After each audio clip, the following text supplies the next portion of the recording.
know it's important to make sure that your business can be found easily online. But did you know that your chamber membership is helping you do that? Your membership comes with a free listing in our online business directory, complete with a link to your company website. That link makes it easy for our website visitors to connect to your business. And because the chamber website is highly visited, your link has even more value. Because our site gets so much traffic, a direct link to your site from ours tells search engines that your business is relevant and important, which can lead to a boost in your search engine rankings. But it only works if your link works. Head to the Chamber website now to make sure you are linked and contact us if you need to make a change. It's your membership. Own it.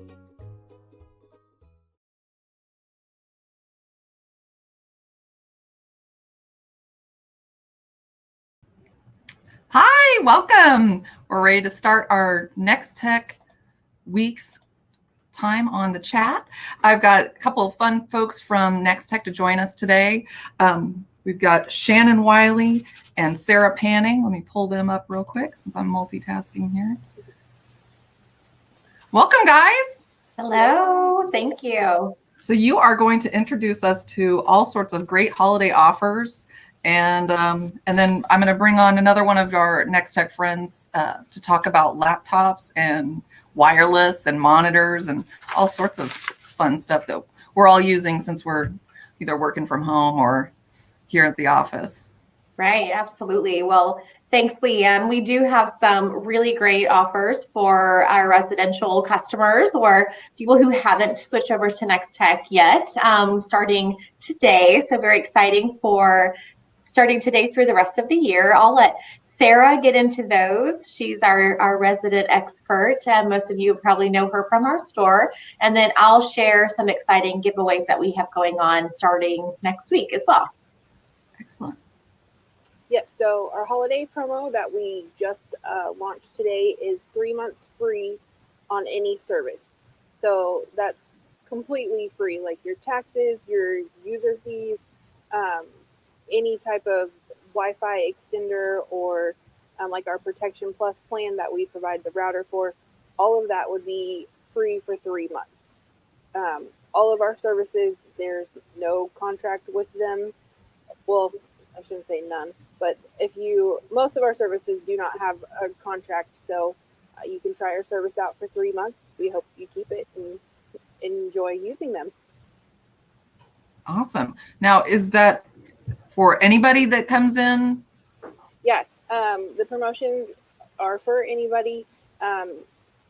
We would just, get your info and get you all signed up.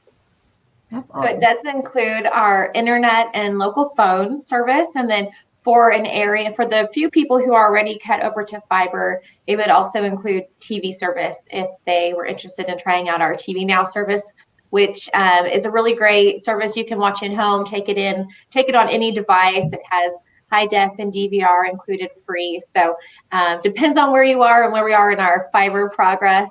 Depends on the availability of services for you as well. Awesome. So how do customers sign up? Do they just come into the store? Or are they going online? Well, there's several different ways that they can sign up. If they go online, just to our nex-tech.com website, they can place their order on there. Chances are a sales rep would then contact you to get some more details. So they can go online, they can call any of our stores, and we can take their order, answer their questions right away over the phone. Or if they want to go into any of their local offices, they could do that too. Too easy. Yeah, simple as that. And with the holidays coming up, this is a great time really if you don't have a high-speed internet or great internet connection, a lot of devices now, everything from, kids' toys to your, security system to smartwatches, everything like that needs a Wi-Fi connection, and all of that kind of drains on your whatever you have at home. And so making sure you have a good speed and a good connection is important. So should somebody already have our internet service, if they want to upgrade to a faster service, they can pay their current rate and get a higher speed at the rate they're paying now for 3 months as well. Oh, wow. So it's not just new customers? Right. Something for existing customers as well. A little benefit there. Wonderful. And if folks don't have fiber yet, I mean, is that something that we have several different ways that we can deliver them internet service. So if you're not in a fiber area, like I said, there's not very many yet, but we're working on that. We still have other options to provide you service for all of your wireless gadgets that you are going to be getting. Yeah, because it is 'tis the season for Wi-Fi. Yes. Absolutely. Wonderful. Was there any other promotions that we can talk about while you guys are on, or is it one of those customers need to just come in and talk to you? Nope, everything is always going to be online. They can definitely call or stop by as well. But we do, just as a pre-shout out, so anyone who's watching this or will see the recording, starting next week, Monday, we have some really exciting giveaways just for our the Great Bend area to help if you sign up or show interest for our fiber. The big prize we're giving away is a Nintendo Switch. So that is one of the hottest toys this holiday. I went online today just thinking I needed to get one for somebody, and they're sold out everywhere. So we do have one, and that will be our giveaway, our major giveaway that we're doing on December 23rd. So if you sign up for fiber anytime between next Monday, which would be the 23rd of November, until December 23rd, you get entered to win the Nintendo Switch. In addition, depending on the week you sign up, you'll be entered to win that weekly prize as well. So we have a robot vacuum, an HD TV, an air fryer, an Echo Auto, and an Echo Show for our weekly prizes. You'll just have to watch our Facebook page to see which one is being given away that week and sign up, and show interest for Nex-Tech Fiber. If you already have our fiber or have already showed interest, if you sign up for services, you'll be entered to win that Nintendo Switch as well. Wow, win-win. Yes, so be watching for that. Awesome. Well, wonderful. Well, if there's anything else, ladies, I'm going to go ahead and throw it to our video, and then we'll bring back Lauren when we get back. Sounds good. Thanks, Leah. Thank you, ladies.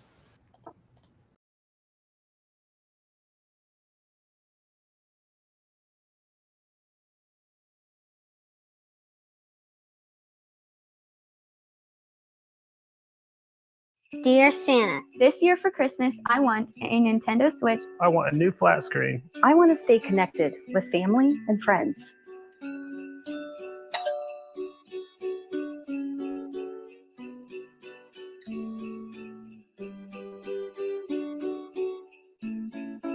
Easily stay connected to family and friends this year. Sign up for Nex-Tech internet or phone service and get your first 3 months free. Visit nextech.com or a local store today.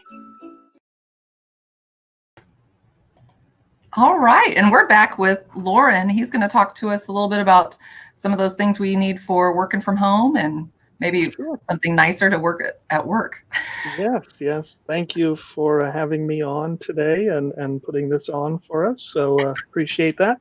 Absolutely. Let's start. I did a few newsletter articles recently, and one of them was about monitors. And it's a little bit hard to make monitors interesting, but I think I did.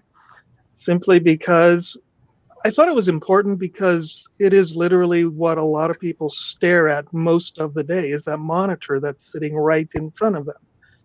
So I thought it was important to just put some pointers together about choosing the right monitor, because it could really mean the difference between having a good experience all day long and enjoying your day, or just at the end of the day having a raging headache because of the monitor that's sitting in front of you, or just being frustrated because it just seems to not be right.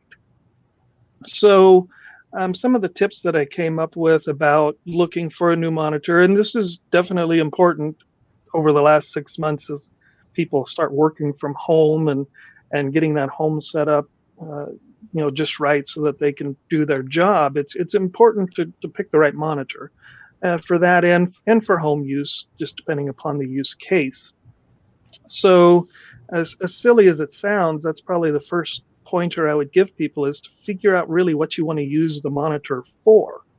Because there's a vastly different arrangement that you'd have and technology that you'd want to use if you're a gamer wanting to just play games all day on your monitor compared to somebody sitting there at their desk typing up spreadsheets or just doing general use, or for that matter, the professional that's working on graphics or videos or design or anything like that, where like color accuracy is the most important factor in their job. So figuring out what you want to do with that monitor really would go a long ways to helping you decide which one you want to get.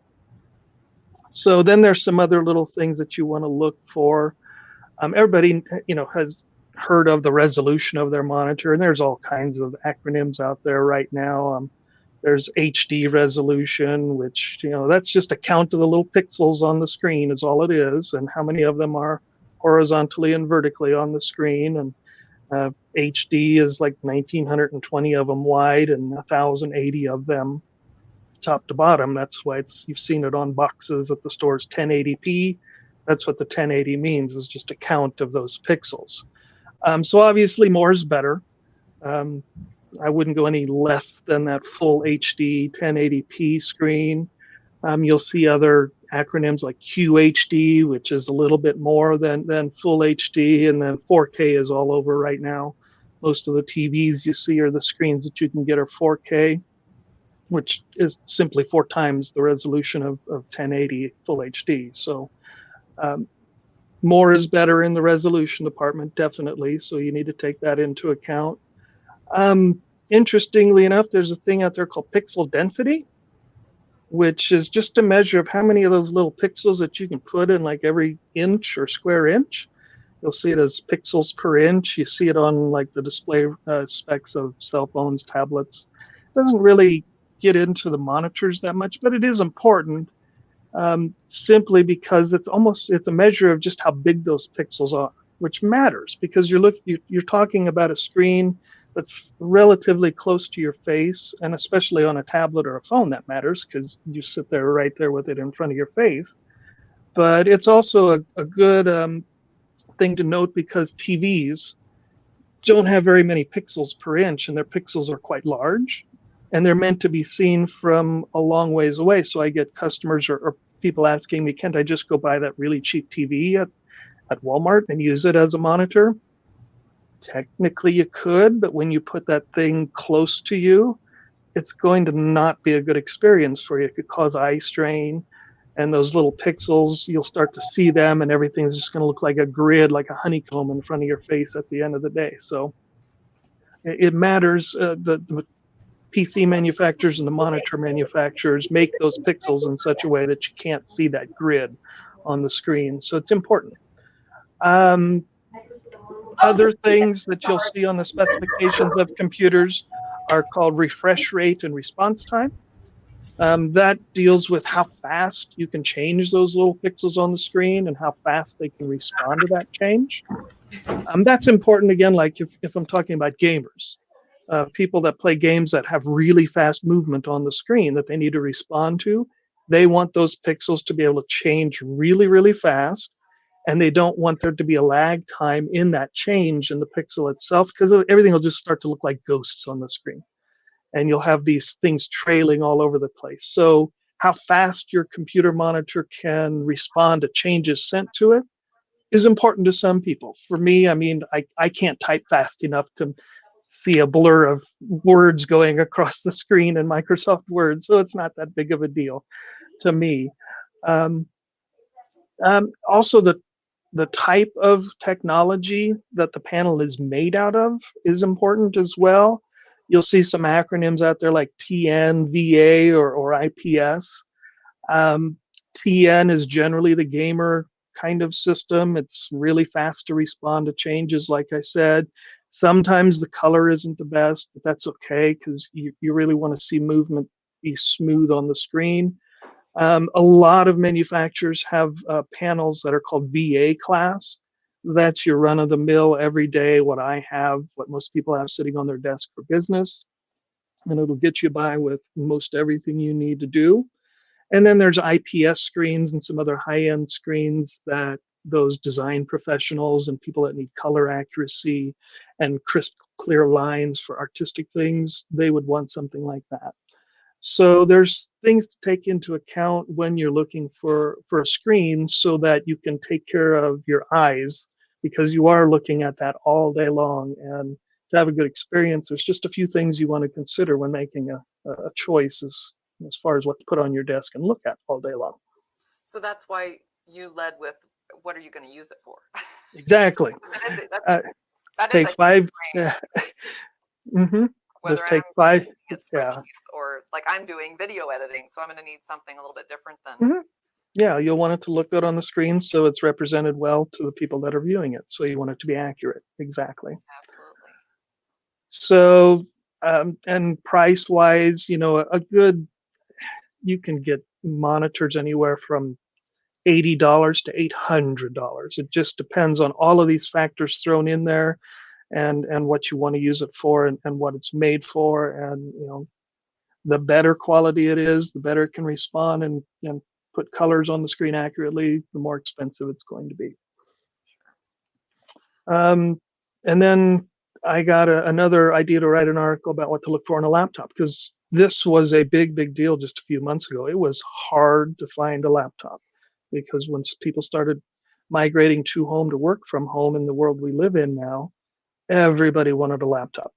So they were hard to find. And not only that, the demand side, the supply side, they were hard to get to because of where they're manufactured and come from. It was hard to get them replenished in stock once they got sold. So along those same lines about what to look for when you're looking for a new laptop, guess what the first thing to think about is, what are you going to use it for? Again, if you're just going to use it for general business use, there's business class laptops out there that are different than consumer class laptops. And then there's gamer laptops and other things too. So you just want to take a few minutes to figure out what you're going to be using that for. I don't know if a lot of people use laptops at home anymore, because let's face it, most people have one of these. That's what their eyes look at when they get home and are just looking at the news or want to watch Netflix or something like that. They're not going to pick up a laptop much anymore. So it's business use or some other use for laptops now. But most of us still have one around for some reason or another. And figuring out what you're going to use it for is a big step there as well. I mentioned business class laptops. They are made to a different standard than the ones you can get at Walmart or pick your big box store here, simply because of the way and the intent of their use. Not a lot of laptops that you can buy at Walmart you can dock in a docking station, hook up multiple monitors to them, and do those kinds of things. Rated for drops and hot and cold environments, dust tolerances, those things that are engineered into a business class laptop. They're not necessarily engineered into a laptop for home use. This laptop I'm doing this presentation on is a business class laptop. It is pretty much military spec out of the box for dust and dirt and shock and dropping and those kinds of things. I can step on it and the screen won't break, that kind of stuff, because it's made out of carbon fiber.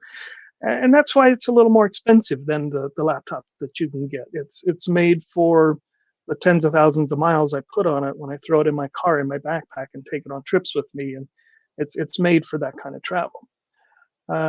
So that's a big part of what you want to, if you need to use it for business and you have those things to consider, it's worth a little bit extra money to pay it up front rather than have the headache of it breaking multiple times over the next 2-3 years on you. The same thing if you're just going to use it at home and you're just going to sit on your lazy boy and maybe read the news, the Great Band Post online or something like that. Maybe you just need a Chromebook that costs $150, and that's all you'll use it for. And it sits next to your chair on the nightstand. You pick it up and you use it, and it's fine. That's all you need it for. So that's the difference between a $150 device and a $1,000 device. What you're going to use it for. Some other things to consider, battery life is always important. Every manufacturer puts that battery life rating on their laptop. Could last 6 hours, 8 hours, 10 hours, whatever. More is better, obviously. And I always take those ratings with a little bit of a grain of salt, because they're not necessarily all testing that battery life to the same standard. So who knows what you're going to get. out of the box, you'll get that battery life probably, and it's going to degrade over time. So make sure it's got a good battery life, because if not, then you got to have an outlet nearby to plug it in all the time. So, and then how portable do you need it to be? Laptops can be anywhere from 9, 10, and 11 inches up to 17 inches for the screen size. A 17-inch laptop can be quite heavy and quite big. It's not really made to throw in a bag and take with you every day to the coffee shop necessarily. It's just not very portable. It's big and bulky. A little small 13-inch Ultrabook that weighs, 1.5 pounds and is, this thick, is very, very portable, and you can take it with you. So portability is another consideration. And the specifications are just all over the place as far as processors and RAM and hard drive space and all of those bits and pieces that go into it. What I tell friends and families, colleagues, and everybody else is, I would, if you can, stick with a major manufacturer. They're generally going to use the better components from like Intel and AMD, and not go with a third-party kind of sketchy processor or that kind of thing. Stick with a hard drive that's called a solid-state hard drive instead of a spinning hard drive, that kind of thing. So there's things to consider just in the parts and pieces, but you usually can't go wrong with the major manufacturers. They like Dell and HP and Lenovo and all of those. They do try to put out a quality product. And then last but not least is the connectivity, the ports that are on the laptop. That's always changing, it seems like, but the one port that seems to be ubiquitous now and moving forward, and I think it will kind of put a damper to this ever-changing ports, whether it's VGA or HDMI or DisplayPort, and then there's USB, and then there's USB-C, which is the new one, which I think everybody's going to start using from now on. And there's just these myriads of ports that are on the sides of these, and I think USB-C is going to be the new one, to be honest with you. So I would recommend you have at least one of those ports on the side of the laptop. It's a port that's actually designed for power, Ethernet connectivity, display capabilities. You can literally plug one thing into your laptop, kind of like you do your cell phone, connect up all your peripherals to it, multiple monitors, power, the internet, and everything goes through that one little cable. So USB-C, I think, is the new standard, and cross my fingers, it'll be the standard that lives for a long time instead of it changing every 6 months like it seems to. Well, that was the big thing when I got our new laptop, that it was, we have a USB-C, adapter that then I can do all the things you just said. Can power it, connect. I have another monitor. It just was pretty powerful little port. Yep. So, and then the last but not least is a big part of my job here at Nex-Tech is wireless design. So I go into businesses, multi-story buildings, multi-building campuses, and design wirelesses in those environments. And I always was getting this comment that for some reason the wireless doesn't work very well here or work very well there. So I try to set people's expectations about wireless and the device they use, especially their phone or not necessarily their laptop as much, but phones and iPads and tablets have definitely brought this to the forefront lately because of the nature of how wireless works and how those things can be deceiving in their wireless connectivity. And they can kind of lie to you once in a while because it's a matter of the communication. For you to be on the internet, getting a web page, skipping to your next song on Pandora, whatever it may be, you not only have to receive the signal from the wireless access point or your router or wherever it is in your house, your little device, your phone, has to talk back to it too. And there's a disparity and a difference between how strong the signal is from that access point to you compared to you back. And it all has to do with the power of the radio in this is not nearly as powerful as the radio in that access point or that router in your house. So as you move away from it or go into a different room or something like that, your phone can still hear the access point and it can still receive that signal. But at some point, it may not be able to talk back and the other end can't hear you. And without that two-way communication, you don't have any communication. But your phone or your iPad still thinks it's there. It's well, I have signals, so I'm fine. But it doesn't know the other end can't hear you. So it's deceiving. And we've all experienced that. You're in the middle of somewhere, you've moved around, and then all of a sudden it just quits working. It's sluggish, it can't do anything. But you still have those little signal bars up there that says you've got Wi-Fi and it's working fine. But to your phone, it is. But on the other end, it isn't. And this just happened in my house this weekend. Behind me used to be a big oak desk that my wife works on, dual monitors, laptop, and everything. And we moved it to a new room. And she wanted her setup to be a little bit different with her laptop kind of in almost like a drawer. And we put it in there. And all of a sudden, her wireless wouldn't work very well. And I said, okay. And she said, it shows I have Wi-Fi. So I went and I logged into our wireless system and I said, well, from the wireless access points perspective, that computer is a long ways away right now because it was in the middle of an oak desk, kind of in a drawer, surrounded by wood, and the signal was getting blocked going back out. So her YouTube videos and her streaming music just wasn't working very well. Took it out of that little drawer, put it on top of the desk, problems were solved. It's just a matter of expectations of the wireless's capabilities, and it's all radio waves. They can only do so many things. You can only put them through so many walls. They'll get blocked. They'll act finicky once in a while, and for some reason, you just lose communications and things go south, and you just gotta move them around a little bit and make them work better again. So is that something that if I'm having a similar issue and I call Nex-Tech, maybe I'd probably Absolutely. I just moved my access point.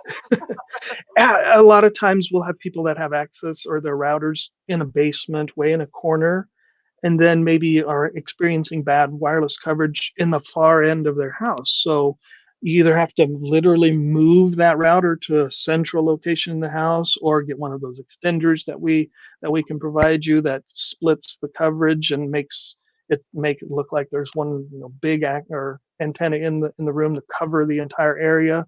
There just are limits to how far the radio signals can go, and that's just the physics of it. Sure.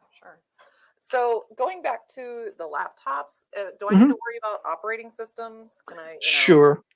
That's to some degree personal preference, and to some degree, if like at my job and yours, you may have some requirements that you have. And for us, most everybody is using Windows or Windows 10, but also if you're in a business environment, you'll want to avoid some of the home operating systems, like Windows makes a home version of their operating system, has some limitations about what you can do, can't encrypt the hard drive, which is important to some people, can't necessarily join it to a domain, which is a network group of computers.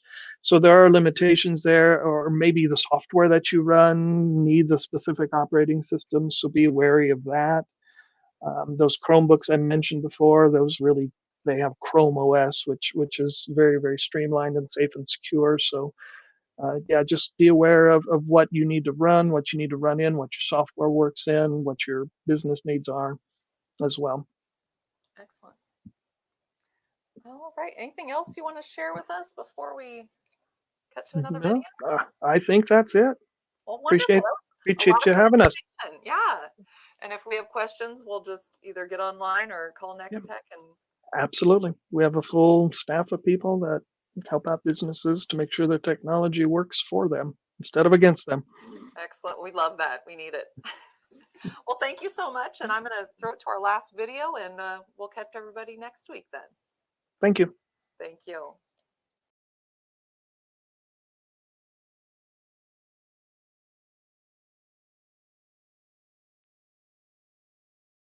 Nex-Tech Cloud Phone goes where you go. In the office, perfect. Checking cattle, you're connected. Virtual meetings, covered. In the field, absolutely. Cloud Phone is perfect for the small business, and here's why. They're cost-effective, reliable, scalable, secure, and mobile. If you're up for freedom and saving money, now's the perfect time. Sign a qualified cloud phone contract and don't pay for 90 days. Call Nex-Tech and ask about cloud phone systems today.